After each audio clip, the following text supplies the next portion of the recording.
Rais wa Marekani Donald Trump ametia saini amri ya kiutendaji inayolenga kuiwekea Iran shinikizo kali, hasa kuhusu mpango wake wa nyuklia na madai ya kuunga mkono makundi ya wapiganaji katika mataifa mbalimbali. Akizungumza wakati wa kutia saini, Trump alikiri ugumu wa uamuzi huo, akisema hili ni jambo ambalo linanitatiza. Ni gumu sana kwa Iran, lakini lazima tuwe imara na thabiti. Iran haiwezi kumiliki silaha za nyuklia. Amri hiyo inalenga kutoa nyenzo za kisera kwa Marekani kushughulikia utawala wa Iran na kupunguza ushawishi wake katika jukwaa la kimataifa. Ingawa Trump alielezea matumaini ya kufikiwa kwa suluhisho la kidiplomasia, alisisitiza kuwa kuizuia Iran kupata silaha za nyuklia ni jambo lisilo na mazungumzo. Trump pia alikosoa jinsi uhusiano wa Marekani na Iran ulivyoshughulikiwa katika miaka hivi karibuni, akisema kuwa ikiwa uchaguzi wa mwaka 2020 ungekuwa na matokeo tofauti, mgogoro wa sasa usingekuwepo. Kama uchaguzi ungekwenda jinsi ulivyopaswa, tusingekuwa na tatizo hili. Oktoba 7 isingetokea, alisema. Aidha, alidai kuwa sera zake za awali zilizuia Iran kupata fedha kwa ajili ya kufadhili makundi kama Hamas na Hezbollah. Alipoulizwa ikiwa atakuwa tayari kushiriki mazungumzo na Iran, Trump alisema anafikiria hilo, lakini akasisitiza kuwa Iran haiwezi kuwa na silaha za nyuklia.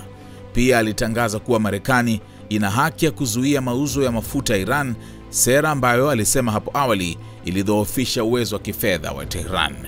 Trump alitoa onyo kali kwa Iran kuhusu uwezekano wa kulipiza kisasi kwa kuuawa kwa jenerali wa Iran Qasem Soleimani. Alisisitiza kuwa ikiwa Iran itaamua kumshambulia yeye au timu yake, wataangamizwa kabisa. Hilo litakuwa mwisho wao.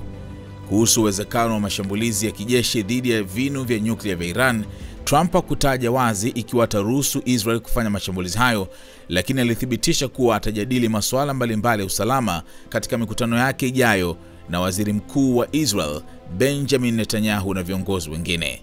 Trump alihitimisha kwa kusema kuwa amri hiyo ni hati yenye nguvu, lakini anatumai haitohitaji kutekelezwa kwa kiwango kikubwa. Itakuwa vizuri ikiwa tunaweza kuwa na Mashariki ya Kati na labda dunia nzima yenye amani kamili, alisema.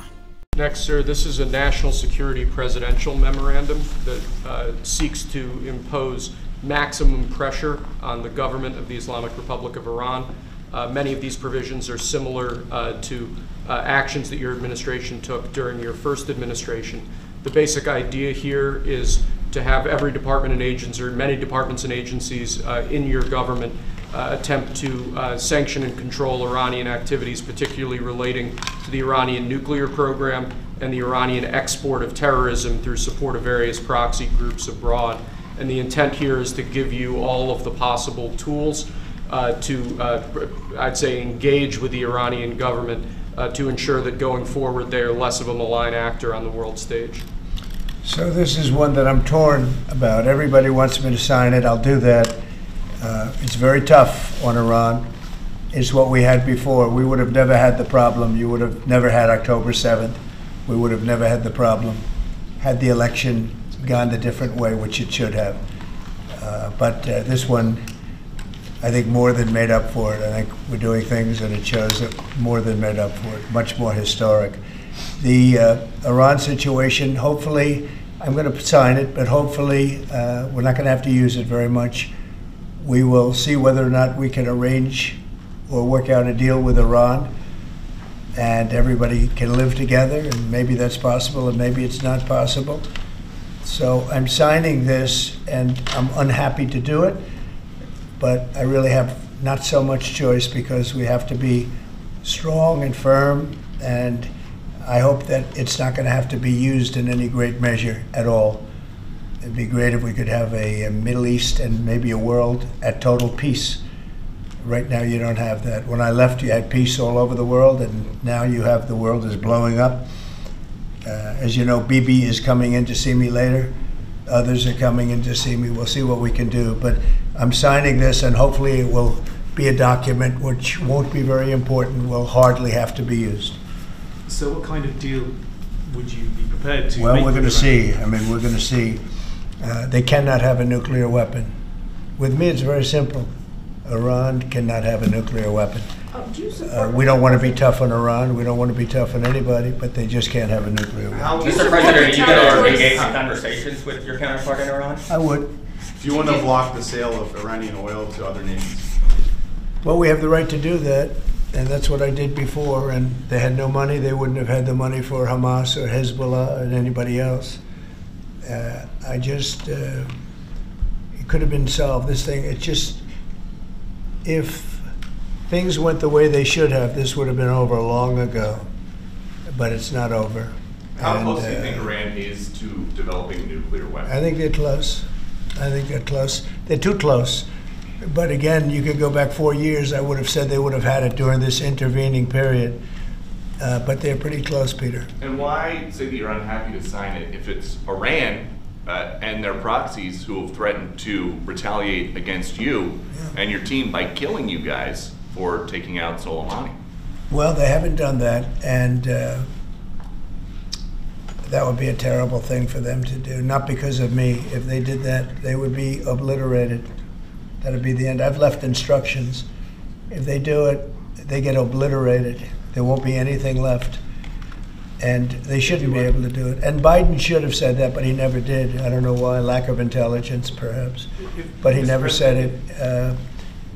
If that happens to a leader, or close to a leader, frankly, if you had other people involved also, you would call for total obliteration of a state that did it. That would include Iran.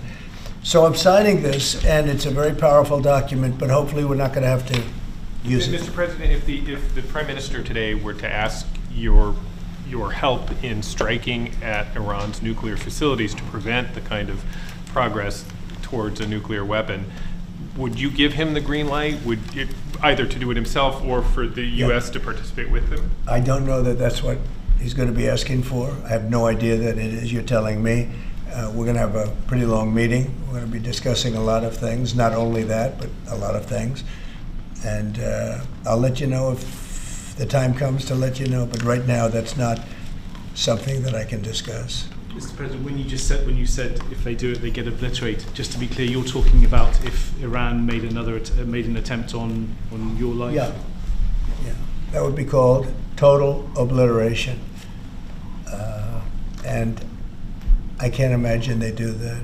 It should have been stated by Biden, but he didn't state it because he had no clue, as you know, as everybody knows. What is your vision, actually, for relationship with Iran? Do you have anything else? No, that's all we have. My vision for For a what? relationship with Iran, and would you?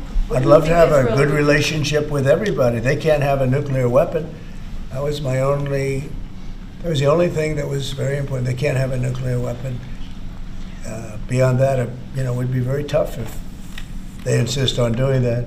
They have some of their leadership, I can tell you right now, and maybe you know it, maybe you don't, but there are many people at the top ranks of Iran that do not want to have a nuclear weapon just for that very reason. Wateja wako watarajiwa wanaangalia video hii. Kama biashara yako ingeonekana pamoja na unachokiangalia sasa, wengi wangegeuka kuwa wateja wako wapya.